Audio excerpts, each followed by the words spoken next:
नाशिकच्या भोंदूबाबा अशोक खरातचे ते जर व्हिडिओ तुमच्याकडे असतील तर ते व्हायरल करू नका. ते व्हिडिओ व्हायरल केल्यानंतर तुमच्या अडचणी वाढण्याची शक्यता जास्त आहे. काय दिले आहेत पोलिसांनी आदेश आणि कोणाला दिले आहेत हे आपण या व्हिडिओ मधून माहिती जाणून घेणार आहोत. मी सत्यशील धबडगे आपल्या सर्वांचं सत्यशील ऑफिशियल मध्ये हार्दिक स्वागत करतो. नाशिकच्या तथाकथित कॅप्टन अशोक खरात जो सध्या महाराष्ट्रभर एक भोंदूबाबा म्हणून त्याची ओळख निर्माण झालेली आहे.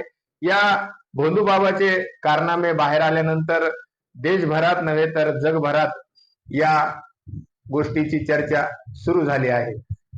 या कॅप्टन म्हणून घेणारा अशोक खरात हा 10वी नापास असल्याचंही समोर आलेलं आहे.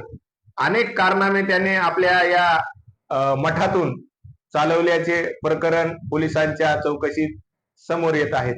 या अशोक खरातचे महिलांचे लैंगिक शोषण केल्याचे व्हिडिओ बाहेर आल्यानंतर एकच खळबळ उडाली होती आणि या प्रकरणाचा तपास सुरू असताना याचा थेट संबंध राजकीय नेत्यांशीही जोडला गेला. याचा थेट आरोप राज्य महिला आयोगाच्या अध्यक्षा रुपाली चाकणकर यांच्यावर झाला. आरोप वाढल्यानंतर त्यांना आपल्या पदाचा या ठिकाणी राजीनामा द्यावा लागल्याचं पूर्ण महाराष्ट्रानं पाहिलेलं आहे. या प्रकरणामध्ये SIT स्थापन करण्यात आली असून SIT जे पथक आहे ती या संपूर्ण प्रकरणाची चौकशी करत आहे.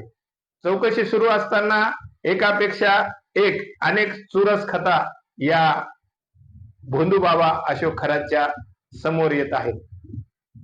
प्रकरण वाढल्यानंतर जेव्हा पोलिसांनी तपास सुरू केला, या तपासाअंती अनेक बाबी या ठिकाणी समोर येत असल्याचं आपण प्रसार माध्यमातून बघत आहोत.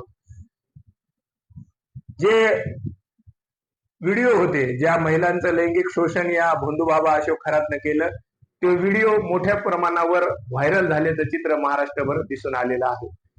हे व्हिडिओ व्हायरल झाल्यानंतर SITच्या पथकानं या ठिकाणी आग्रही भूमिका घेत एक प्रसिद्धी पत्रक त्या ठिकाणी जाहीर केलेलं आहे आणि ते व्हिडिओ व्हायरल केल्यानंतर काय कारवाई करण्यात आलेली आहे या प्रसिद्धी पत्रकामध्ये त्यांनी संपूर्ण माहिती दिलेली आहे. आपण हे प्रसिद्धी पत्रक कधी काढलं आहे, कोणासाठी काढलं आहे ते आपण बघूया. पोलीस चौकशी आणि तपास सुरू असताना व्हिडिओ मोठ्या प्रमाणावर व्हायरल होत असल्याचं पोलिसांच्या निदर्शनास आल्यानंतर या गंभीर बाबीची पोलिसांनी दखल घेतलेली आहे. यानंतर SIT पथकाने जे नाशिकचं पथक आहे त्यांनी 25 मार्च रोजी लेखी आदेश या ठिकाणी काढलेले आहेत.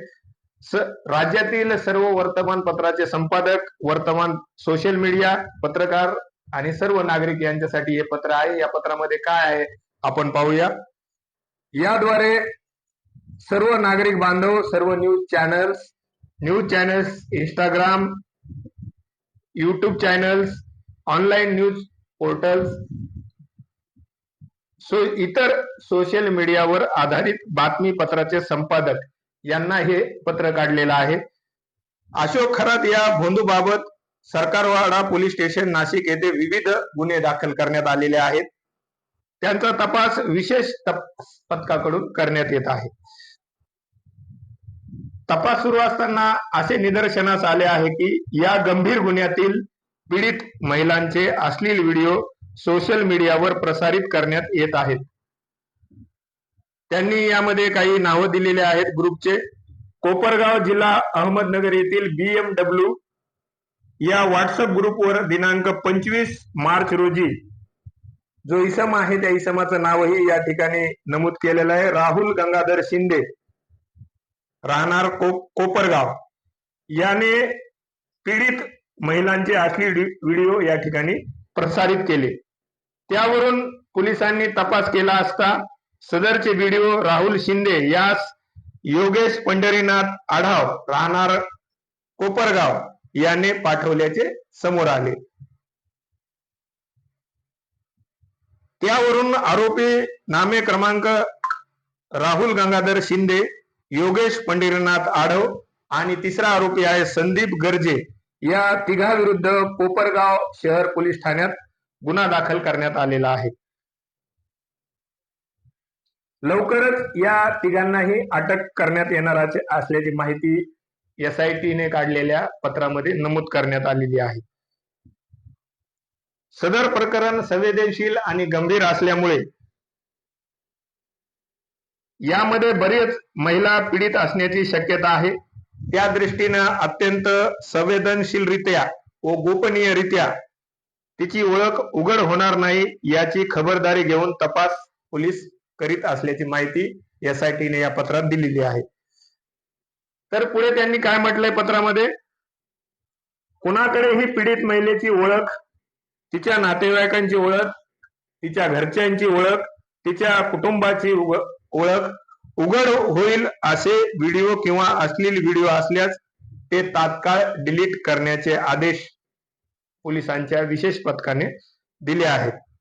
ते प्रसार माध्यमावर प्रसारित करू नये, अन्यथा गुन्हा दाखल होईल असंही त्यांनी स्पष्टपणे या पत्रामध्ये नमूद केलेलं आहे.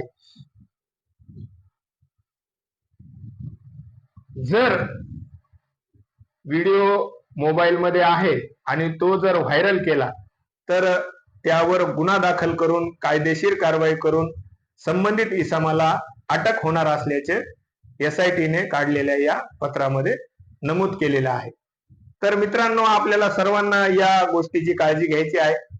या भोंदूबाबा अशोक खरातच्या प्रकरणाशी संबंधित जे अश्लील व्हिडिओ आहेत ते जर आपल्या व्हॉट्सअप ग्रुपवर आले किंवा आपल्या पर्सनल मोबाईल मध्ये आले तर कृपया ते व्हायरल करू नका, ते तात्काळ डिलीट करून टाका.